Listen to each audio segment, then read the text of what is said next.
Hello అండి అందరికీ ఈరోజు పాల మీగడతో సులువుగా వెన్నపూసని దానితో నెయ్యి ఎలా తయారు చేయాలో చూద్దామా. ఒక వారం రోజుల పాటు పాల మీద ఉండే మీగడని తీసి స్టోరేజ్ చేసుకొని పెట్టుకోండి. అలా తీసిన మీగడలో కొంచెం పెరుగు అంటే తోడు వేసి ఒకరోజు నైట్ అంతా పక్కన పెట్టేసేయండి. నెక్స్ట్ డే మార్నింగ్ తీసుకొని మిక్సీ జార్లో వేసి ఒక 2 నుంచి 3 రౌండ్లు తిప్పాలి.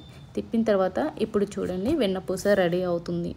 ఆ వెన్నపూసను ఒక గిన్నెలోకి తీసుకొని 2-3 సార్లు కడిగి పక్కన పెట్టేసేయండి. అలా కడగడం వల్ల పెరుగు స్మెల్, మీగడ స్మెల్ అనేది రాకుండా ఉంటుంది.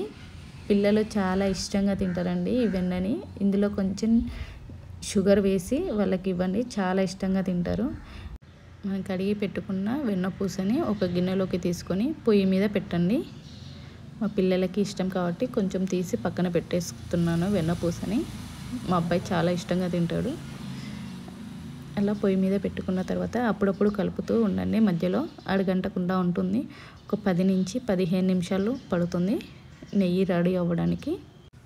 అప్పుడప్పుడు మధ్యలో కలుపుతూ ఉండాలి. అలా కలుపుతూ ఉండడం వల్ల చూసారా నెయ్యి కూడా రెడీ అయిపోతుంది. అలా పలుకులుగా అవుతుంది. మొత్తము నెయ్యి అంతా బయటికి వస్తుంది. వేస్టేజ్ మొత్తం కిందికి వెళ్ళిపోతుంది. నెయ్యి మొత్తం పైకి తేలుతూ ఉంటుంది, పైకి వచ్చేస్తుంది.